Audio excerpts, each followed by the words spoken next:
आज का ये जो कार्यक्रम है, ये जो वीडियो है हमारी, ये पूरी की पूरी कुंभ राशि वालों के लिए है। कुंभ राशि वालों को अपने जीवन में दुःख कब क्यों झेलने पड़ते हैं ज़्यादा, और क्या समय होता है जब उनका भाग्योदय हो जाता है, और कौन-सी ऐसी चीज़ें हैं जो कि उनको यूज़ करनी चाहिए, किन लोगों से इन्हें बचना चाहिए, किन लोगों के साथ बहुत ज़्यादा भरोसेमंद व्यवहार नहीं करना चाहिए। तो एक-एक चीज़ से हम वाकिफ़ होंगे। सबसे पहले बात करते हैं इनकी पर्सनैलिटी ट्रेट्स की, और शुरुआती दौर से ही हम लोग इसकी शुरुआत करते हैं। तो सबसे पहले देखा जाए तो यहाँ पर इनकी राशि के जो स्वामी हैं वो बनते हैं शनिदेव, और शनिदेव हैं तो इनको खुद को भी यहाँ पर न्यायप्रिय व्यवहार आचरण पसंद होता है। परंतु इनके साथ ही बार-बार इनको देखने को मिलता है कि अनजस्टिस होता है, मतलब इनके खुद के साथ ये दूसरों के साथ न्याय करने में बहुत अच्छे हैं, परंतु इनके खुद के साथ जब बात आती है न्याय की तो वो कहीं न कहीं कम होता है। वहीं इनको ना तो किसी के ऊपर डोमिनेट करना पसंद है, और ना ही खुद डोमिनेट होना पसंद है। हालाँकि ये जब भी किसी के लिए समर्पण भाव पर आते हैं, तो ऐसे में खुद को भी बुला देते हैं। उस समय ये पूरे के पूरे निस्वार्थ भाव से सामने वाले की सेवा, सामने वाले के लिए अपने आप को समर्पित कर डालते हैं। ये चीज़ आपको देखने को मिलेगी। इसीलिए कई बार कुछ ज्योतिषियों के मुँह से आप सुनोगे कि हमारी प्यारी कुंभ राशि, है ना? क्योंकि इन लोगों के ऊपर अगर आप आँख बंद करके भी भरोसा करते हो, तो भी इनकी तरफ से आपको नुकसान होने के चांसेस बहुत कम होते हैं, अनटिल अनलेस आप कुछ ऐसा ना करो। वहीं इनका एंगर जो है वो नॉर्मली कम होगा, क्योंकि शनिदेव हैं तो उतने ज़्यादा इंस्टेंट इनके नहीं होते हैं एंगर के मूड वगैरह, है ना? परंतु जब गुस्सा आएगा ना तो इनका खुद पर कंट्रोल नहीं रहता है। फिर ये कुछ भी बोल सकते हैं, फिर ये कुछ भी कर सकते हैं। आपको देखने को मिलेगा या तो कुंभ राशि वाला बहुत जल्दी गुस्से में आएगा नहीं, आ गया तो फिर आपको वो सब कुछ सुना डालेगा, जो आपने कभी उम्मीद भी नहीं की होगी। इसके साथ-साथ यहाँ पर क्योंकि शनिदेव हैं तो हमें यहाँ पर आर्ग्यूमेंट करने में बहुत अच्छे दिखाई देते हैं शनि कुंभ राशि वाले। आप इनको किसी बात पर छेड़ के देखो, आपके साथ ये आर्ग्यूमेंट करने में और वहाँ पर उस बात पर अपनी बात को रखने में आपको कहीं भी ये पीछे हटते हुए दिखाई नहीं देंगे। और वहीं शनिदेव की प्रवृत्ति, क्योंकि ज़िद इनके अंदर होती है, और ज़िद आपको इनके अंदर बहुत अच्छी दिखाई देगी। इनको अगर कोई चीज़ चाहिए तो चाहिए। ये उस चीज़ को पाने के लिए हार्ड वर्क करने में पीछे नहीं हटेंगे। हालाँकि ओवरथिंकिंग करते हैं, आपको यहाँ पर देखने को मिलेगा, ये छोटी-छोटी बातों को लेकर भी बहुत ज़्यादा टाइम लेते हैं डिसीज़न लेने में। एक चीज़ के लिए ओवरथिंक करते हैं, खुद के साथ टाइम बिताएँगे, खुद को जानने के लिए, खुद के साथ जो हुआ उसी चीज़ को एनालाइज़ करने के लिए टाइम लेते हैं। परंतु इनके डिसीज़न लेट भले ही हो सकते हैं, ये देरी से भले ही डिसीज़न लें, परंतु इनके डिसीज़न जो होंगे ना वो आपको सटीक दिखाई देंगे।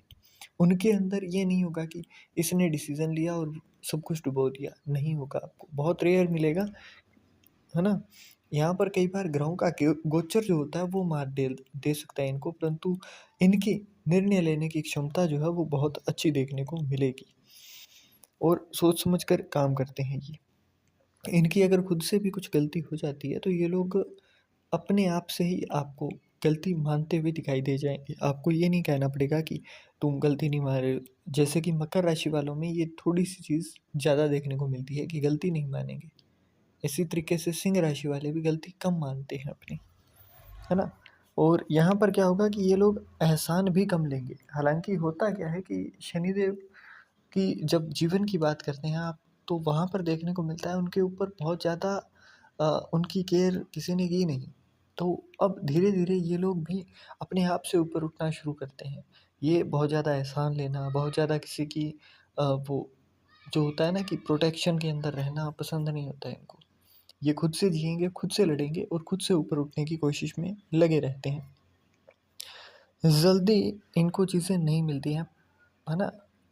परंतु इनकी जो चीज़ें हैं वो इनको मिलती ज़रूर हैं, क्योंकि शनिदेव अगर इनकी चंद्र कुंडली को देखा जाए तो 11वें भाव के स्वामी हो गए।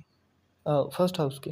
तो फर्स्ट हाउस के लॉर्ड होते ही यहाँ पर दिक्कत क्या होगी कि जैसे ही 11 नंबर राशि आपके लग्न में चली गई, वहाँ पर होगा क्या अब कि वहीं आपके चंद्रमा का गोचर भी था जिस समय आपका जन्म हुआ। तो अब हुआ कि आप जो चीज़ चाह रहे हो, जहाँ पर एक्साइटमेंट आपकी बहुत ज़्यादा पीक पर चली गई ना, वो चीज़ आपको थोड़ी लेट मिलेगी, परंतु मिलेगी ज़रूर।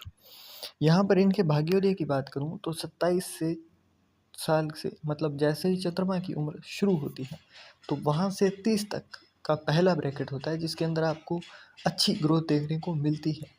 उसके बाद में 36 से 38 की उम्र, उसके अंदर आपको बहुत अच्छी ग्रोथ देखने को मिलती है।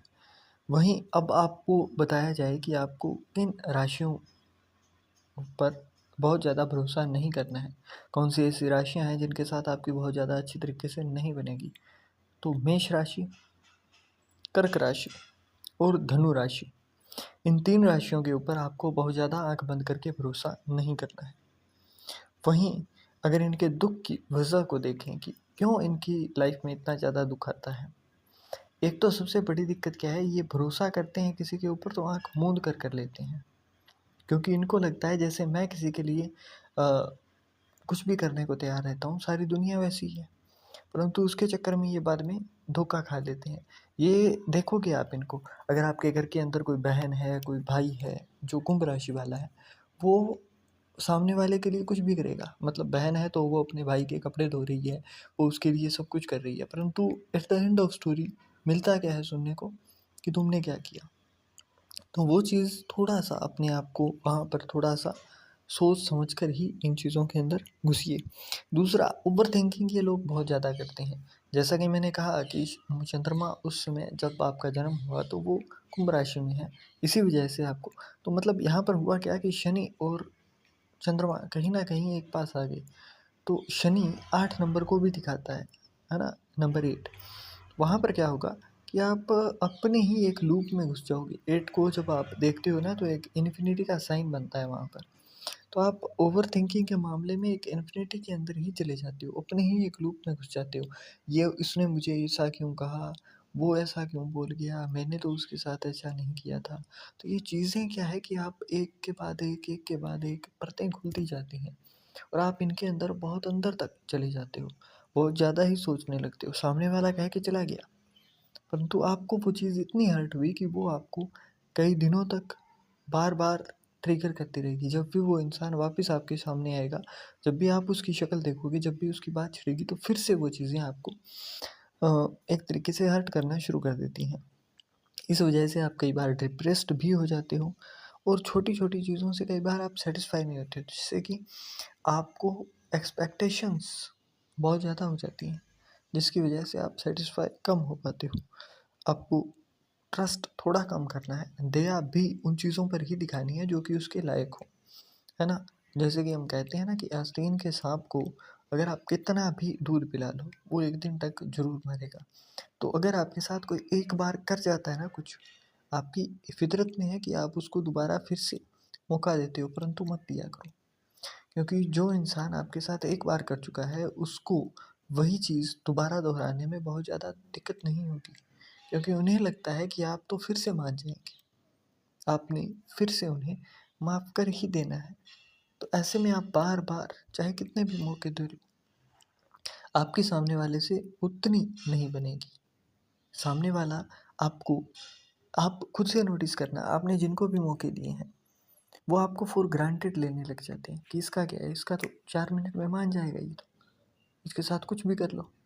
तो वहाँ पर आपको खुद को थोड़ा-सा एक एकांत में रख के सोचना है और उसके बाद में मौके कम देने हैं, ताकि आप जहाँ पर जैसे श्रीमद् भागवत में भी कहा गया है ना कि जहाँ पर भरोसा होगा वहीं भरोसे के साथ भी खेला जाएगा, जहाँ विश्वास है वहीं विश्वासघात होगा। तो आपको भरोसा जो है, विश्वास जो है, वो आँख मूंद के नहीं करना है। आपको अपनी सेफ साइड पर रहते हुए ही किसी और इंसान के ऊपर भरोसा करना है। तो आज के कार्यक्रम में इतना ही। बाकी आपको कैसा लगा ये पूरा का पूरा सेशन, आप ज़रूर बताइएगा। इसके अलावा मैं कुछ आपको लाइव सेशंस भी अटेंड करूँगा। तो वहाँ पर होगा क्या कि आपकी सबकी कुंडली फ्री ऑफ कॉस्ट तो नहीं देखी जाएगी, परंतु हाँ, आपकी कुंडली को देखा कैसे जाता है जैसे कि एस्ट्रोलॉजी के वेबिनार लगते हैं, तो वो अभी मैं थोड़े टाइम के अंदर ही शुरू करूँगा, जब ऑडियंस में से कुछ लोग चुने जाएँगे जिनके कमेंट्स इन्हीं वीडियोज़ के अंदर लगातार आते हुए दिखाई देंगे। तो उनको चुना जाएगा और उसके बाद में उन लोगों को ही लाइव जो हमारा वेबिनार होगा उसके अंदर फ्री लिंक्स प्रोवाइड किए जाएँगे या फिर बिल्कुल नॉमिनल कॉस्ट के ऊपर उनको लिंक्स प्रोवाइड किए जाएँगे। तो अगर किसी की इच्छा हो, आप जॉइन करना चाहते हो, आप अपनी कुंडली उसी के अंदर ही दिखाना चाहते हो, तो आप दिखा पाएँगे। और पूरा का पूरा हमारे पास वहाँ पर कोई भी टाइम का बाउंडेशन नहीं होगा। हम लोग खुले तरीके से आराम से बैठकर एक पूरे दिन तक या फिर 6-7 घंटे का लंबा सेशन चलेगा, तो उसके अंदर हम लोग ये पूरी प्लानिंग करने वाले हैं।